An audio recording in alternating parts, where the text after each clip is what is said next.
Hello and welcome to Precon Decon, the video series where I deconstruct the pre-constructed decks of Magic the Gathering's history. This video we're going to look at the last deck from Oath of the Gatewatch, and that is Concerted Effort, which is a white and green deck. Let's take a look at the deck list. So we've got 26 creatures, 3 sorceries, 4 instants, 3 enchantments, 24 land, mana curve off to the side there. Let's just get into it, start looking at it. So, the foil face rare is Gladeheart Cavalry.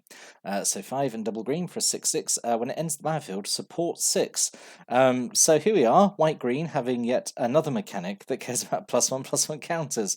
And I don't know, like support is fine. So support is it's written as support X. You put a +1/+1 counter on each of up to X other type creatures. So it can't support itself, but it supports other creatures.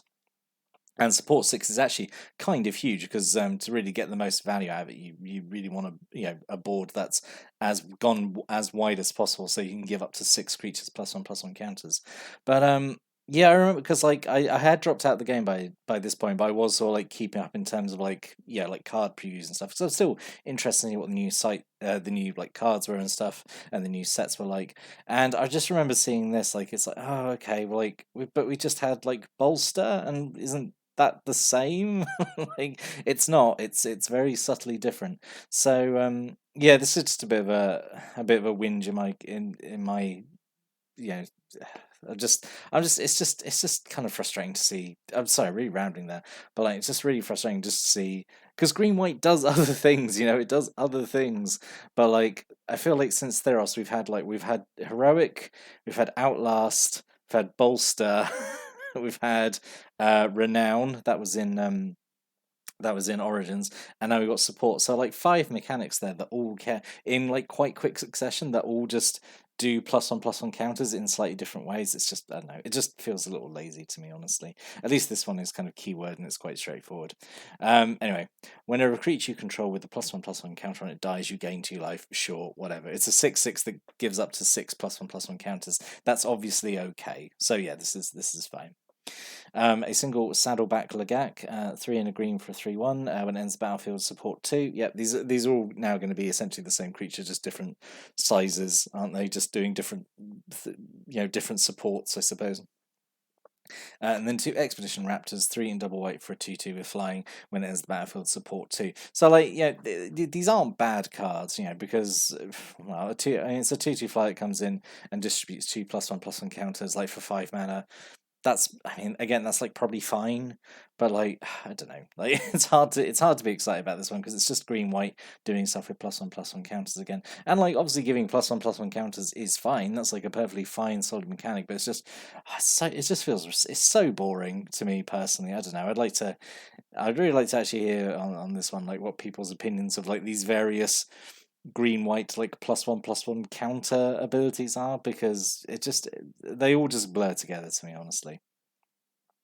And then 2 relief captain, 2 and double white for a 3/2, and ends battlefield, support 3. And then yeah, that's it. That's pretty much all the ones that do support when they enter the battlefield. But it also just feels like very lazy design on these cards. Well, it's just, I say, they're just different sizes, and when they come in, they just support so and so. At least with the Outlast, with the Abzan stuff, at least that had stuff that I don't know, had specific +1/+1 counter synergies. I don't know, I don't know, just hard to be excited about this one. And then a single Step Glider, 4 and a white for a 2/4 with flying and vigilance. This one actually has some +1/+1 counter synergy, and you spend 1 and a white to give target creature with a +1/+1 counter, flying and vigilance to learn turn. So that's actually pretty good. I think that's okay to have some +1/+1 counter synergies. And then 2 Jaraga Auxiliary, 1 a green and white for a 2/3, and 4 a green and white to support 2 again. So just repeatable support. I mean, that is expensive, but I suppose it is repeatable +1/+1 counters, and it's not limited like Bolster was, where Bolster had to go on the the thing you had with the lowest toughness. This can at least go on any 2 things. It's fine. Can't, except itself can't go on itself. So that is the one thing, I suppose. So the other end of the deck is Veteran War Leader, 1 a green and white for an XX. Its power and toughness each equal to the number of the creatures you control. You can tap another ally you control to give it first strike, vigilance, or trample and 10. This is okay. I think you've got like not every creature in the deck is an ally, but you got a decent number of them in here as well. I mean, importantly, the power and toughness, but doesn't care about allies. It's only just to gain those keywords. But yeah, this kind of creature is always fine. Like it's on a board that goes wide, so it can get pretty big, and then you can get this choice of like all useful keywords. So yeah, I think this is like a perfectly fine other rare to have. Single Angel Renewal, 5 and a white for a 4/4 fly. When it ends the battlefield, you gain 1 life for every creature you control. Yep, it's fine. I mean, we're green-white going wide anyway, so yep, that's fine. Could potentially get a lot of life out of it, and it's a big flyer. 2 Core Castigator, 1 and a white for a 3/1. Can't be blocked by Eldrazi Scions. Yep, most of the time just 3/1, but can't be blocked by specific tokens if you're playing these decks against each other. Just a whole page of flyers, which I suppose these are all good things to put support counters on, actually. Like, so, yeah, you actually got a fair number of, like, evasive creatures in the deck, honestly. So Kite Sail Scout is a 1/1 flyer, McKindy Aeronaut is a 1/3 flyer, and Shadow Glider is a 2/2 flyer. And weirdly, only the McKindy Aeronaut is an ally. Weirdly, I don't know. Like that, actually, of all the things that actually really annoys me is like there's so much inconsistency in these creature types. I mean, firstly, they're all so similar anyway. Like, I this would be a good kind of trivia game, I suppose. Like, all right, okay, there's 3 like core flyers from Battle for Zendikar set. Like, match up like the names and the stats with the 3 of them, because they're all common. They're all like quite bland, and like which one of them is an ally and which one of them is a soldier. I know, just weird. That they're not like all scout allies, and then then they'd be even more similar, wouldn't they? They'd just be exactly the same creature, just different sizes. I just thought this was funny that they were that you had like this kind of like almost like an evolutionary line of them going up to essentially Windrake stats. But anyway, yeah, that's the most interesting thing I can say about them. They're all equally bland, and a good trivia question maybe for Battle for Zendikar experts. Anyway. And then 2 core Sky Climbers, 2 and a white for a 3/2. You can spend 1 and a white to give it flying till 10. If you want another core with flying, there you go. There's another one. Yeah, it's fine. 2 Cliffside Lookout, 1 white mana for a 1/1. You can spend 4 and a white to give creature you control +1/+1 till 10. Not sure this is actually entirely necessary in this deck, just because you got like all the like support effects, I guess, which are at least permanent. But if you've got the mana, sink for it. Yeah, sure. Giving you a whole board +1/+1 is fine. Sticking that ability on a 1/1 is actually, I think, okay. Make sure the 1/1 is actually relevant late game. I think that's okay. And then 2 Expedition Envoys, 1 white mana for a 2/1. So like we've gone like it started off with all caring about +1/+1 chaos, and now it's just veered into like allies, I guess, and kind of generic like white green weenies, I suppose.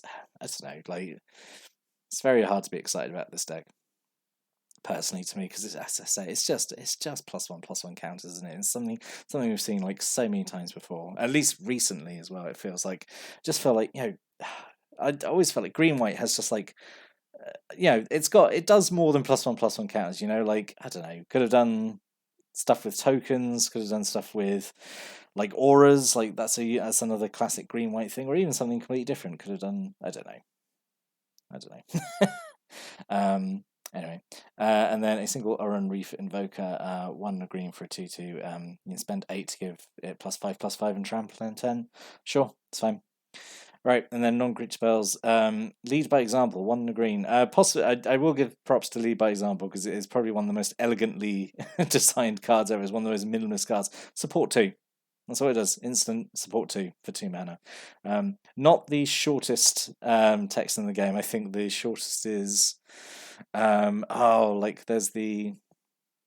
one of the Aftermath cards from Amonkhet, which is like one half it is just Scry 3. I think that's the shortest text in the game. But anyway, yeah.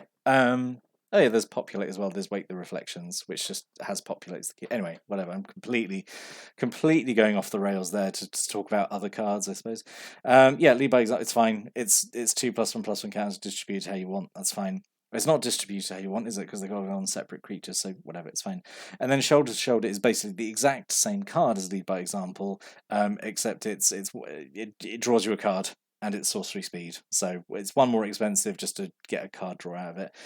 Even the art is quite similar, just so bland and samey, these cards. I think. Sorry, I know I'm probably being a bit unfair on this one, but I just want to see green white do something else. And then single allied reinforcements, 3 and a white. You put two white knight ally creature tokens onto the battlefield. Yep, that's fine. Just make some more bodies to put counters on. Although that is then committing the cardinal sin of putting counters on tokens, which is something I always personally try to avoid doing. A single immolating glare, 1 and white, destroy an attacking creature. Yep, that's fine. I think that's one half of divine verdict. I think that's perfectly solid for 2 mana. And then a single mighty leap, 1 and a white, gives something +2/+2 and gains flying turn. Yep, this is a really nice, just solid, common little buff spell. I like it. Good in here actually because you are getting all the +1/+1 counts on things, so giving it a little boost and a bit of evasion would probably go quite a long way, I think. A single Iona's Blessing, 3 and a white aura, goes on a creature, gives it +2/+2 vigilance, and it can block an additional creature. Yep, those are all like fine effects. I think that's all perfectly okay. And then 2 Isolation Zone, 2 and double white for an enchantment. When it ends the battlefield, you exile a creature or enchantment opponent controls until Isolation Zone leaves the battlefield. This might just be me. Is this not just like bad Banishing Light? You know, it's like more expensive and only gets creatures or enchantments. I mean, it's fine because it's common, I suppose, rather than non-common, which I think Banishing Light usually is. But yeah, it's fine if that's what was available at the time. It's okay, I suppose. Like, I think Battle for Zendikar was probably like a slower meta anyway, wasn't it? 'Cause she had all the big Eldrazi, so it's probably a bit slower, a bit grindier. So I guess this would have been okay. And then a single Tranquil Expanse. This actually, I think, the only Battle for Zendikar deck that has a dual land in it, from what I remember. All the others have like Terramorphics and the blighted lands. I think it's the only one with one of these newer dual lands, which is like uncommon for some reason. Like, which is like we've had like in Khans we had the Gain lands, which are common, and like so weird why this was uncommon. What a weird set Oath of the Gatewatch was. And then single Evolving Wilds, and then 7 forests and 15 plains. Yeah, let's quickly talk about what could have been. So the one that actually jumps out most is Baloth Pup.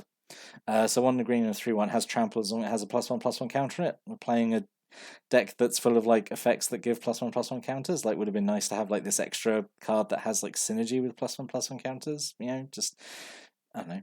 And then Wall of Resurgence, 2 and white for a 0/6 wall. When it ends the battlefield, you put 3 +1/+1 counters on any land you control, and then that land becomes a elemental creature.